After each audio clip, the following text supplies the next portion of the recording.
yesterday or 2 days ago, I saw Anaconda, starring. I'm in a battle with the lighting here. I think that looks better, or feels better. I could have done this. I was doing this before I started. All right. 2 days ago, I saw Anaconda, starring Jack Black and Paul Rudd. I did not write the director's name down. This was his first movie, though. Direct another one, and I'll remember the name, buddy. No, I'm sorry. This movie is a remake of a reboot, I guess, of the 1997 movie Anaconda, starring Ice Cube and Jennifer Lopez. And full disclosure, I had never heard of that movie. I did not know that this was a reboot the first few times I saw the trailer. And the trailer and all the marketing, it seemed like it would have. The movie itself seemed annoying, and the trailers weren't great. But I was thinking, this might not be so bad. I was thinking, this could just be a dumb, good time comedy, 90 minutes at the movies. And it didn't seem like Jack Black was hamming it up too much in the trailers. It wasn't like the movie was sold on Jack Black doing the whole Jack Black thing where he's dancing around and shaking and singing and doing the voices and making the faces. I hate that. I pretty much hate Jack Black. He's just not my cup of tea. He's not for me. I know he has his audience. He's been slightly more successful than I have. But again, I just think he's a complete hack, and I think the tide's kind of turned on him. I think people are just sick of it. It's been like 25, 30 years. Whatever. He annoys the hell out of me. And Paul Rudd I like. I think everyone likes Paul Rudd. It'd be hard to find someone who's like, nah, I hate Paul Rudd. I feel like maybe my dad would be like that. But anyway, so Anaconda is, I didn't know it was a movie until like 2 weeks ago, and I don't even know what it's about. It's like an action movie. It's like a dumb action movie. It's a 90s action movie with Ice Cube, John Voight, and Jennifer Lopez, so you can imagine the level of quality of it. So this movie is about Jack Black, Paul Rudd, Steve Zahn, and Dondiwe Newton. I think pronouncing it wrong is almost more offensive than just saying the woman. Anyway, it's about the four of them, their childhood friends, and their favorite movie was Anaconda growing up. And so Paul Rudd, who's a crummy, end-of-the-road background actor, he acquires the rights to the movie, and so they go make it for like an independent version of the movie in the Amazon, the four of them. And yeah, I thought the movie was all right. I thought it was good enough. I thought it did its job. I thought that it met my very low expectations. People were dumping on the marketing, rightfully so. It looked stupid. It's like another reboot, but like we're doing it like this. But I actually think this is a clever way to reboot a movie. Granted, I was in on the movie before I knew it was a reboot, but I still think that, this is a much more clever way of doing it than making another Anaconda movie, surely. Like if they made like the Anaconda, like a reboot, it's dead serious, and I don't know if Jennifer Lopez would come back, but if they got Ice Cube back,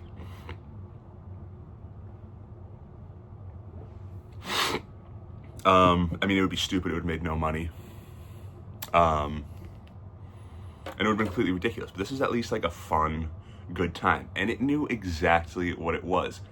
It played the emotional hand, like it was it had to get a little bit emotional, sappy for the plot, like twice, just for the sake of them making the actual movie. But every time it got serious, it never got too serious. It was like the violins came in for like 90 seconds, and it was like, everyone puts their serious faces on. It was literally like 2 or 3 times. And it was nice, like the emotional, I guess, backbone or core, or like the driving force of the movie. Not the driving force, but like the emotional core of the movie itself. It worked. I think a movie that it sort of reminded me of, and it did this in a better sense, Ricky Stenicki is one of these new, dumb, fun comedies, but I think that movie tried to get way too sappy. Like the last 25 minutes, it got like sappy. In this movie, they easily could have been like that, but no, it was just like we're making a Jack Black, Paul Rudd, Steve Zahn, and Miss Newton, the woman whose name I just mispronounced, movie. Like, this is not going to be, we're not going to make people cry. We're not going to try to teach people a lesson. And they didn't. And the theater itself, or no, I'll keep going through the movie. Like I said earlier, Jack Black, he was good. It was the best I've seen Jack Black. I don't like Jack Black. So but as ridiculous as it sounds, like his performance in Anaconda is like the best I've seen Jack Black in 20 years at least. Because he's not doing the whole Jack Black thing. He's like I just spilled water all over my feet. He's like the dad. The emotional part of the movie, I guess, like hinges on him and like him, like he's a washed up director. He makes wedding videos and it's like, oh, you gotta chase your dream, dad. Like that's the part that he does. Like that's the whole serious part. But he's funny. He's almost no, he's not the straight man, but he's really good in it too. He's good. It's a toned down Jack Black, which is perfect. Paul Rudd, I mean, he does Paul Rudd. It's fine. It's perfectly fine. Like Steve Zahn, it's just nice to see him. It's just nice. Steve Zahn, I feel like, I know the last movie I've seen him in was War for the Planet of the Apes, and I didn't even see the man. He's great, and he's like just playing the weirdo in a comedy, like the third guy in a comedy. And then the woman, Thandiwe Newton, that feels so rude and almost racist. And after butchering her name, I'll say that the character itself almost felt weird. Like, it's like, yeah, 1 second. I gotta put my phone on Do Not Disturb because I'm just completely thrown off by texts. Fantasy Championship today. Very exciting. Not gonna get into it. Yeah, the inclusion, it felt almost like a 2021 move, like a 2020, like early 2020, just like, oh, we have to have a woman in the movie, and she didn't have, it's not like she kind of had chemistry, but it was just felt weird. Not really, actually. I guess in the marketing it felt weird, but no, she was good in the movie. It was the romance too, whatever. It was fine. I guess the fact that I didn't know I don't know. Yeah. Yeah, and then Ice Cube shows up, which is nice. That's funny. Ice Cube showing up for 1 minute is fine. Yeah. Jesus Christ. Yeah, I don't really have too much to say. I say that every single time I do one of these, but for this one, I really mean it. It was just ultimately a charming movie. It had some laughs. It didn't have the cries. Obviously, it wasn't going for that.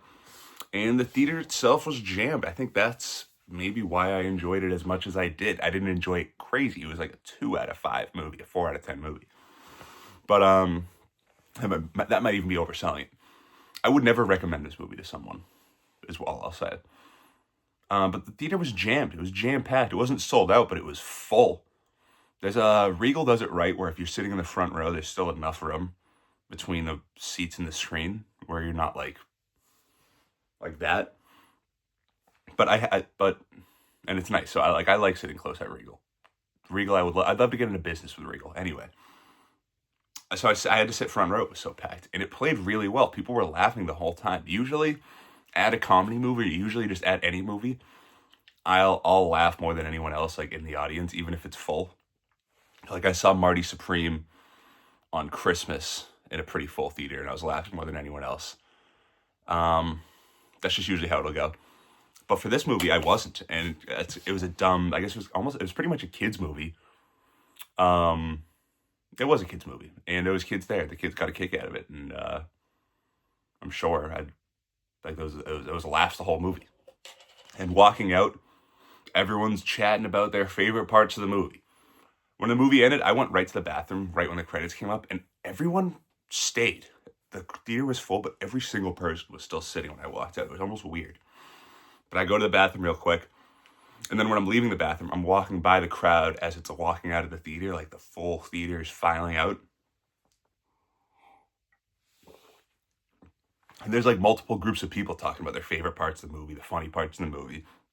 And at the back, there was two kids probably my age, and one of them pretty much said it better than anyone else could have. And did I write it down? Oh yeah, he said, thought it was stupid. It was all right though. And that's so poignantly said. I think that guy should be, I'd like to get in contact with him and have that guy popcorn up on the channel soon. Yeah, it was stupid, but it was all right. And like I said, I wouldn't recommend it. But I mean, if you have nothing going on and you want to go see a dumb movie, if you're like Paul Rudd or Jack Black. I wrote down, actually, I want to get into this. I didn't actually really want to get into it. But this is the first like normal movie Jack Black's done in at least 10 years. Like starting in 2017, he's done Jumanji, Jumanji 2, Mario, Kung Fu Panda 4, Borderlands, Minecraft, and then this. So 2 live action movies, the Jumanji movies, where it's like fine. And then is he even in Borderlands, or is he just, I think he's just a voice. So, and then Minecraft, it's him, but like, Jesus Christ. So it's nice to see him in just like a comedy. And Paul Rudd, ever since he got Ant-Man and Ghostbusters, you can't blame the guy for just printing money for these years. But I mean, mix something in. He did, Ant-Man was 15. I started writing this down in 18. He did Ant-Man 2, Endgame, Ghostbusters, Ant-Man 3, Ghostbusters 2, and then this year, he's back. Ant-Man 3 was in Ghostbusters 2. Well, I guess Ant-Man 3 was so bad. He'd already done Ghostbusters 2, but he's like, all right, I'm going to get back to doing normal stuff. Because he did Friendship, great. Death of a Unicorn, doesn't count, never heard of it, not a real movie. And this. I spill so much water with this mug. I fill it up too much, it's my problem. I dumped the whole... This is not a mug episode. And the way they all are, folks. Anyway, it's nice to see Paul Rudd and Jack Black being normal. Being actors, not just, like, actually acting. Not just being Paul Rudd and Jack Black. Yeah. I wouldn't recommend it, like I just said, but if you have nothing going on and you want to go see it, yeah, whatever.